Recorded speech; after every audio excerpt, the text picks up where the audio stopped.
حضرت جبرائیل علیہ السلام سب سے زیادہ تیز دنیا میں جو آئے ہیں وہ 3 وقت ایسے ہیں جس میں حضرت جبرائیل علیہ السلام سب سے تیزی سے دنیا میں اترے۔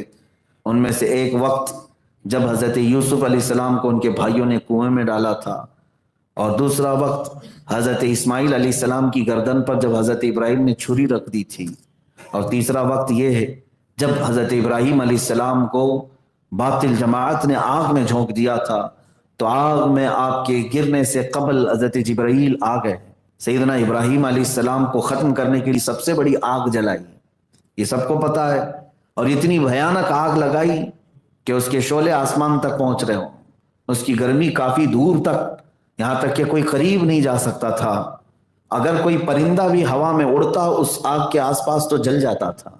اتنی بھیانک آگ لگائی صرف حضرت ابراہیم علیہ السلام کو اس میں جھونکنے کے لیے، پھر منجنیق بنا کر کے مشین جس کے ذریعے سے حضرت ابراہیم علیہ السلام کو انہوں نے ڈال دیا۔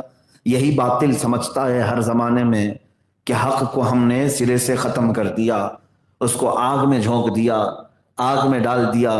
ایسا نہیں ہے، حق اگر تنہا بھی ہو تو اللہ اس کے ساتھ ہے۔ ابراہیم علیہ السلام کو ادھر آگ میں ڈالا گیا، فوراً رب ذوالجلال نے جبرائیل امین کو بھیجا کہ اب جو حق پر ہوتا ہے اس کے اندر کون سی ایسی طاقت ہوتی ہے جو اسے ان تمام برے آفات و بلیات سے بچا لے جاتی ہے۔ وہ طاقت میں آپ کو بتاتا ہوں۔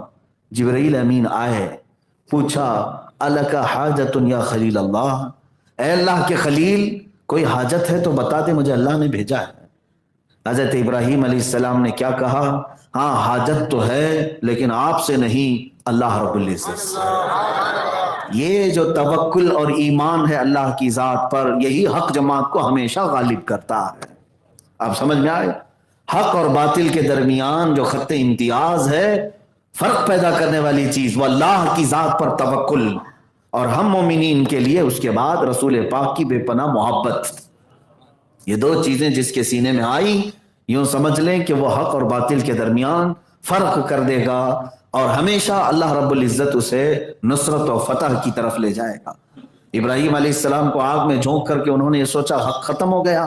نہیں میرے عزیزوں، کئی دن وہ آگ جلتی رہی۔ جب آگ بجھ گئی تو ابراہیم علیہ السلام اپنے کپڑے جھاڑتے ہوئے باہر نکل آئے، کچھ نہیں ہوا، اس لیے کہ اللہ رب العزت کے حکم سے ہی اس کائنات میں ہوتا ہے جو کچھ بھی ہوتا ہے۔ ان کے بعد سیدنا موسیٰ علیہ السلام کے سامنے بھی ایک بہت بڑی طاقت تھی، فرعون جس نے یہ کہا تھا انا ربکم الاعلی، میں تمہارا سب سے بلند و بالا رب ہوں، خدائی کا دعویٰ کرنے والا فرعون موسیٰ علیہ السلام کے مقابل میں ہے۔ اس فرعون کی طاقت کا حال یہ تھا کہ وہ 1000 لوگوں سے تنہا لڑ سکتا تھا، اس کی عمر 100 سال کی ہوئی تب تک کوئی بیماری اس کو نہیں آئی، تو یہ تمام چیزیں اسے غرور پیدا کر چکی تھی کہ میں کبھی بیمار نہیں ہوتا، اور طاقت میں سب سے زیادہ، جسے چاہتا مارتا تھا، جسے چاہتا چھوڑتا تھا۔ تو اس غلبہ غرور میں اس نے خدائی کا دعویٰ بھی کیا۔ طاقت و قوت کا حال یہ تھا کہ لاکھوں فوج اس کو سجدہ کرتی تھی۔ اب آپ اندازہ کریں اتنی بڑی طاقت و قوت کے سامنے اللہ رب العزت نے موسیٰ کلیم اللہ علیہ الصلوۃ والتسلیم کو میدان میں اتارا۔ سیدنا موسیٰ علیہ الصلوۃ والتسلیم جب فرعون کے مقابل میں آئے تو حضرت موسیٰ علیہ السلام کے پاس کون سی بڑی جماعت تھی؟ نہیں میرے عزیزو، چند مومنین کی جماعت تھی، اور وہ بھی بنی اسرائیل، ڈرتے بھی زیادہ تھے، ڈر ان کے اندر بہت زیادہ تھا۔ حضرت موسیٰ علیہ الصلوۃ والتسلیم کئی مقابلے ہوئے جادو کے ذریعے سے، معجزے حضرت موسیٰ علیہ السلام نے دکھائے۔ آخر میں وہ وقت بھی آیا جب فرعون نے اپنی پوری لشکر کے ساتھ موسیٰ علیہ السلام کو ختم کرنے کے ناپاک ارادے سے نکلا، اور تقریباً 1 لاکھ سے زیادہ کی فوج لے کر موسیٰ علیہ السلام کے ساتھ 40 یا 70 لوگ تھے، ان کے پیچھے 1 لاکھ کی فوج نکلی ہے۔ یہ بات ہمیشہ یاد رکھیں، حق اور باطل میں فرق یہی ہوتا ہے کہ حق جماعت کوانٹیٹی پر نہیں کوالٹی پر ہوتی ہے، اور باطل جماعت پوری تعداد سے بھرپور، لیکن ہمیشہ حق جماعت نے انہیں دھول چٹایا ہے۔ حضرت موسیٰ علیہ السلام کا پیچھا کیا، ایک جگہ ایسی آ گئی کہ سامنے سمندر ہے اور پیچھے فرعون کا لشکر ہے، بیچ میں تنہا ہے موسیٰ علیہ السلام۔ اب اس حق جماعت کو کون بچاتا ہے؟ کون اس حق اور باطل کے درمیان فیصلہ فرماتا ہے؟ تب بھی موسیٰ کلیم اللہ علیہ الصلوۃ والتسلیم جس خاص صفت سے نوازے گئے تھے وہ تو صفت ہے اللہ کی ذات پر توکل۔ 40 اور 70 کے قریب مومنین کو لے کر نہ گھبرانا کس سے؟ نہ فرعون کی بڑے لشکر سے، نہ سمندر کی موجوں سے، بیچ میں تنہا کھڑے ہو کر تب بھی موسیٰ علیہ السلام یہ کہتے ہیں اے ایمان والو نہ گھبراؤ، اللہ کی مدد آنی ہے، اللہ رب العزت کی مدد آئے گی۔ اور پھر رب تبارک و تعالیٰ کی مدد آئی۔ موسیٰ علیہ السلام کو حکم ہوا آپ اپنا عصا سمندر پر ماریں۔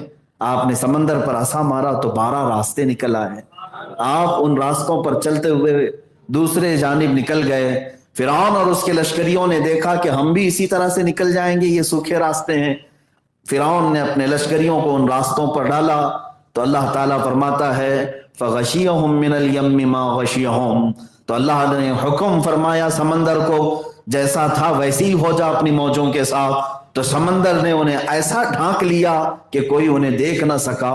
فرعون کا غرور، اس کا تکبر، اس کا گھمنڈ اور طاقت ہمیشہ کے لیے اس پانی کے نیچے دب گیا، ختم ہو گیا۔ اب ہر زمانے میں پوری طاقت و قوت کے ساتھ باطل حق کے ساتھ لڑتا ہے، اور اللہ رب العزت کئی آزمائشوں کے بعد پھر حق کی فتح کے لیے کسی نہ کسی ذریعے سے اپنی مدد نازل فرماتا ہے۔ ہماری جان جاتی ہے تو جائے، اس لیے کہ ہمارا نعرہ یہ ہے جان دے دی، دی ہوئی اسی کی تھی، جان دے دی، دی ہوئی اسی کی تھی۔ حق تو یہ ہے کہ حق ادا نہ ہوا، یہ بزرگوں نے فرمایا اللہ رب العزت اور اس کے حبیب پاک کے لیے بات آ جائے تو پھر ایک جان کیا ہے، اگر ہوں کروڑوں تیرے نام پر سب کو وارا کروں۔ اہل حق کا جو یقین ہے نا، جو توکل ہے، وہ بہت اعلیٰ درجے کا ہے، اعلیٰ درجے کا۔ آج میں وہی چیز آپ کے سینے میں ڈال کر جانا چاہتا ہوں۔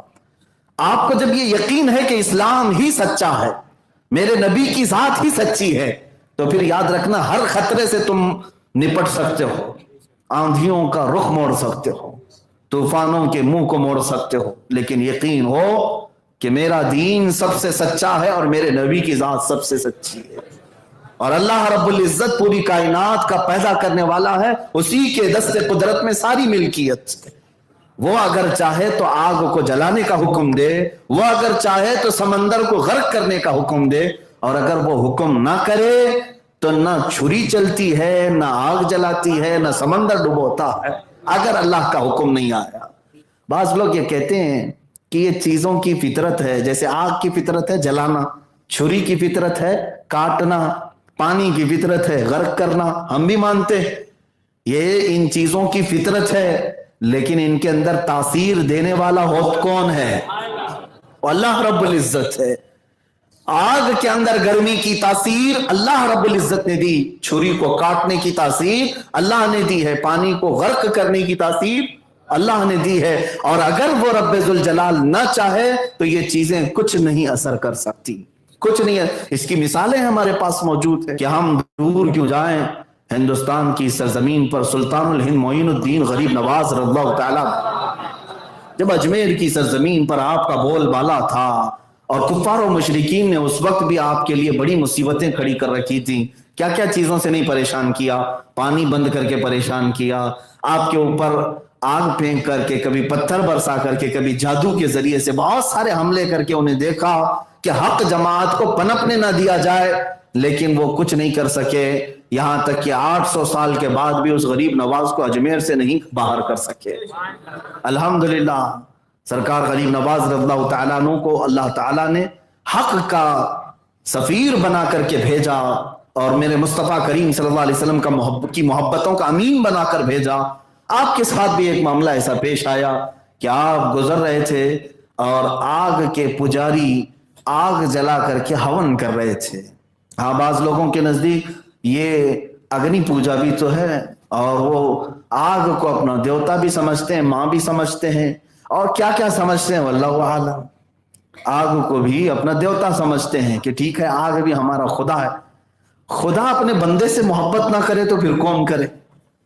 ہمارا تو عقیدہ یہی ہے کہ ہمارا خدا ہمیں پالتا ہے، عقیدہ یہی ہے، وہ رب ہی ہے جو ہماری ساری ضرورتیں پوری کرتا ہے۔ اور جن لوگوں نے آگ کو خدا کہا، ہمارا سوال یہی ہے کہ یہ خدا تم سے محبت کیوں نہیں کرتا؟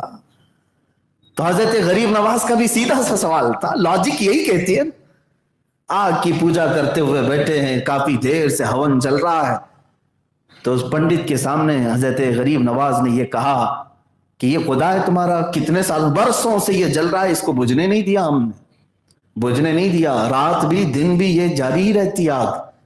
تو آپ نے کہا ذرا اس میں ہاتھ تو ڈال کے دکھاؤ، اس میں ہاتھ ڈال کے دکھاؤ۔ اس پجاری نے کہا ایسا کیسے ہو سکتا ہے، یہ جلائے گی۔ کہا پھر وہ تم کو ہی جلاتی ہے تو خدا کیسے؟ وہ تم تو عبادت کر رہے ہو، اس کی پوجا کر رہے ہو، کم سے کم تم کو تو بخش دینا چاہیے، چھوڑ دینا چاہیے۔ اس نے کہا میاں یہ سب باتیں مت کرو، اس کی تاثیر یہی ہے کہ یہ جلائے، آگ کی فطرت ہے وہ جلاتی ہے، ہم تو اس کی پوجا کرتے ہیں، ہم تو اس کی عبادت کرتے ہیں۔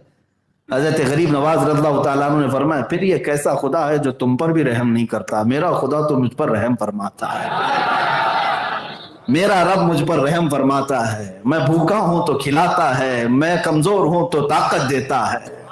ہمارا یقین یہی ہے، اللہ رب العزت ہے، میں بیمار ہوں تو صحت وہ دیتا ہے، میں اگر اندھا ہوں تو مجھے اجالے وہ دیتا ہے۔ ہمارا یقین یہ ہے، اور تم تو ہاتھ ڈالنے سے بھی گھبرا رہے ہو، ہاتھ ڈالنے سے بھی گھبرا رہے ہو۔ قسم رب ذوالجلال کی، اگر کسی نے ہم سے کہا اگر تو اپنے رب کی بارگاہ میں سجدہ کرنے کو حق سمجھتا ہے تو کیا تیری گردن پر میں چھری رکھ دوں؟ اگر کسی نے مجھ سے بھی یہ کہا انشاءاللہ العزیز ہم یہ کہیں ایک چھری کیا 1000 چھری رکھو سجدے میں، ہمیں منظور ہے، اس لیے کہ ہم نے اپنی جان بھی اللہ ہی کے لیے رکھی ہے اور دی ہوئی اسی کی ہے۔ تو آگ اگر خدا ہے تو اسی میں اگر ہاتھ ڈال کر کے جل جانے میں کیا فرق پڑتا؟ لیکن ڈر بھی تھا، خوف بھی تھا انہیں۔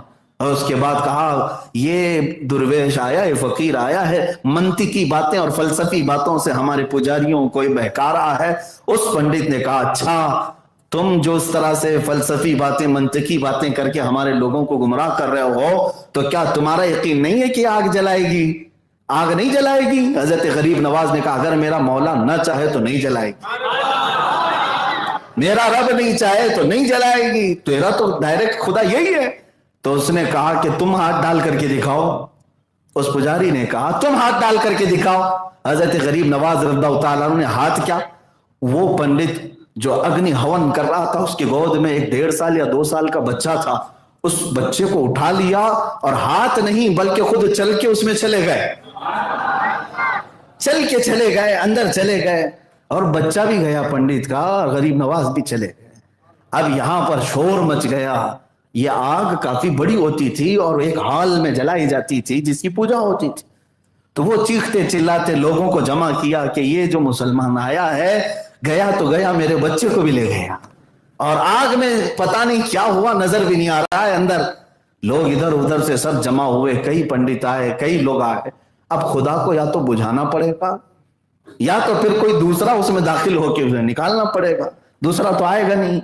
کافی دیر کے بعد جب لوگ جمع ہوئے، 1-2 گھنٹے نہیں گھنٹے گزر گئے، حضرت سرکار غریب نواز اپنے دامن کو جھاڑتے ہوئے اس آگ سے باہر تشریف لائے اور اس کے بچے کو اس کی گود میں دیا۔ اس نے دیکھا اس کی پیشانی بھی ٹھنڈی ہے، بچے کا جسم بھی ٹھنڈا ہے، آگ کی گرمی تک نہیں لگی، جلنا تو دور کی بات آگ کی گرمی نہیں لگی۔ اس پجاری نے بچے کو اپنے سینے سے لگایا۔ میرے عزیزوں اس وقت موجود جو لوگ تھے انہوں نے کہا اب ہمیں یقین ہوا کہ وہ خدا سچا ہے جس کا غریب نواز عبادت کرتا ہے، جس کو معین الدین عبادت کرتا ہے۔ عزیزان گرامی وقار، یہ حضرت غریب نواز رضی اللہ تعالیٰ عنہ کے سلامتی کے ساتھ باہر آنے کے بعد اب ایک سوال میں یہ کرتا ہوں، یہاں لگے ہاتھوں میں ایک بات عرض کر دیتا ہوں۔ حق و باطل کے درمیان معرکہ ہوا، مقابلہ ہوا، اور جب امتحان کی بات آئی تو اللہ نے فتح ہمیشہ اہل حق کو عطا فرمائی، اہل حق کو عطا فرمائی۔ اب حضرت سرکار غریب نواز رضی اللہ تعالیٰ عنہ باہر تو آئے، ایک سوال تو بنتا ہے، ایک سوال تو یہ بنتا ہے کہ آپ اللہ کے ولی تھے، کوئی یہ کہتا ہے، اگر کوئی یہ کہے آپ اللہ کے ولی تھے، فنا فی الرسول تھے، عطائے رسول تھے، آپ گئے آگ میں اور اللہ نے آگ کی تاثیر کو ختم کیا اور نہیں جلایا، واپس آ گئے، لیکن بچہ جو گود میں تھا وہ تو پنڈت کا تھا، وہ بھی صحیح سلامت آیا۔